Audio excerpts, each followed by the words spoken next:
2 days ago, I overdosed. From what I was told later, my supposed friends pulled up in front of the hospital, threw me out of the car onto the pavement, and took off. I was pronounced dead for almost a minute. I need to share what I saw with anyone willing to listen. So, here goes my best possible explanation of something I can hardly explain to myself. I woke up in a void of total blackness, darker than any moonless night I have ever experienced. I tried to scream for help, but no sound came out. I continued at the top of my lungs. Nothing. There was literally nothing. No sense of time, space, sound.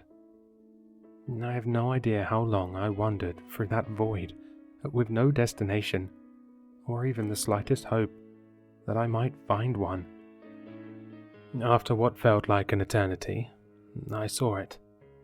I saw a bright light at the end of a tunnel, just like I had heard described before. I ran towards the light, faster than I thought possible, when suddenly, the sensation of ground was just gone. The tunnel no longer appeared in front of me, but above. I was floating towards the light. I could feel the warmth and peace emanating through the darkness. The closer I got to the top, the more narrow the tunnel seemed to be getting. I was so focused on that brilliant light, I hadn't even stopped to look around me, until something grabbed me by the ankle.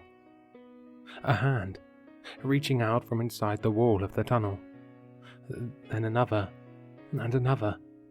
Hands from all sides, below me, above me, surrounding me, trying to push or pull me down. No, I screamed. This time my voice made a sound. Please, God, help me. Make them stop. Please stop. I pleaded with the hands as they continued to reach out for me. And that's when I finally looked down. I saw the hands were attached to the naked bodies of grey, emancipated, desperate faces. They began screeching and wailing. Let me go, please, I begged. I could see now that the tunnel looked like a cave. Carved into the cave were deep grooves, circling the entire place. Each groove contained thousands of cages, trapping the desperate, decrepit things that were once human, reaching out to push and pull me down. I kicked and failed and screamed, but there were too many of them. I was so close to the light, so close to what I knew was salvation, but I couldn't reach it as the mass of hands continued to grab onto me. I grabbed the sides of the wall, kicking and biting at the hands. I pushed myself upwards as hard as I could. Almost to the top now, I heard a young girl crying. Despite all the hands reaching out, trying to drag me down with them, this girl sat in her cage, with her back to me. I realized I would never make it to the top. There were too many desperate, hopeless, pleading hands. But maybe I could save her. Maybe while the hands were distracted with me, I could push her towards the light. I clung to her cage to steady myself. I felt like the hands would tear me limb from limb. I could feel my skin, muscles and tendons stretching beyond their limits. Crying out in pain, I opened the girl's cage and begged her to take my hand. She turned and looked at me with desperate eyes, and grabbed onto me. With all the strength left within my spirit, I shoved the girl as hard as I could towards the light. I watched her cling to the edge, kicking desperately at the hands that tried to pull her back down, until she disappeared over the ledge. I laughed joyously. The pain in my limbs was immediately forgotten as I saw that girl disappear into the light. but only for a brief moment, as I realized I would very soon find myself in one of these very same cages, like a feral animal, damned to be trapped in this place. As I felt myself being pushed and pulled down, I suddenly saw the girl. I saw her little face peering into the hole. She reached out to me, telling me to take her hand. Her hand reached further than what should have been possible. She pulled me free from the awful hands with more strength than what also should have been possible. Nothing made sense in this place. The light was so bright I couldn't see anything at first.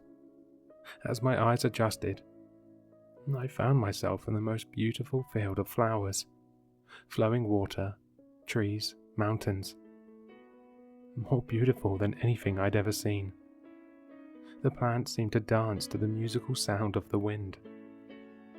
"Thank you," the young girl said to me. Her eyes showed a deep gratitude. I watched the color come back to her face. She smiled brightly at me. Then I noticed the scars on her wrists. She'd killed herself, and in doing so had damned herself to that awful place. And that's when it hit me, the sudden realization of what that place really was. It wasn't hell. No, not in the biblical sense. It was the place those poor souls damned themselves to be trapped in. Those who hated themselves so much, they ended up right where they believed they belonged, completely unaware that no devil or creature doomed them to this place. They trapped themselves in a death the way they trapped themselves in life. They kept desperately pulling people down with them, when all they had to do was to push the person up instead. If every hand that reached out helped to propel that person towards the light, they themselves could be saved. I ran back to the hole, resolved to try to save as many of them as I could.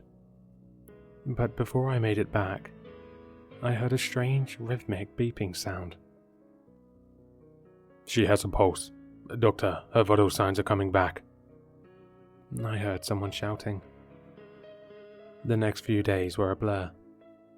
The few people I told my story to told me that it's common for people to have vivid hallucinations during near-death experiences. But this wasn't a near-death experience.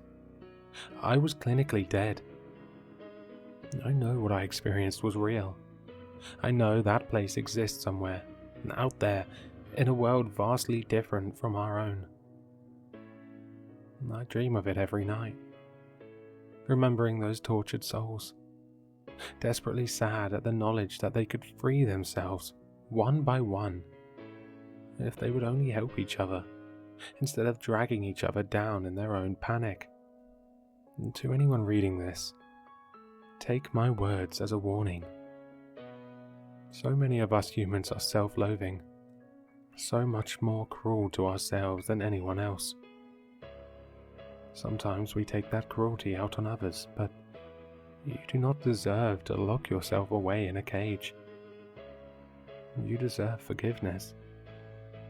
We all do.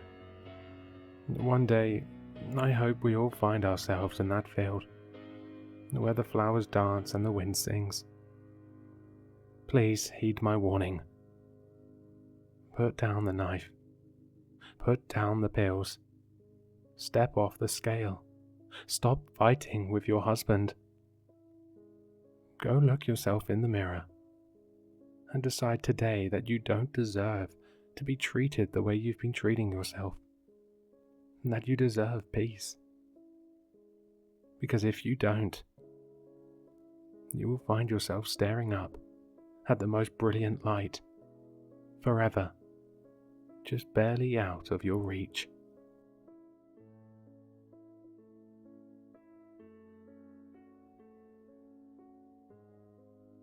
Hello, sinister listeners.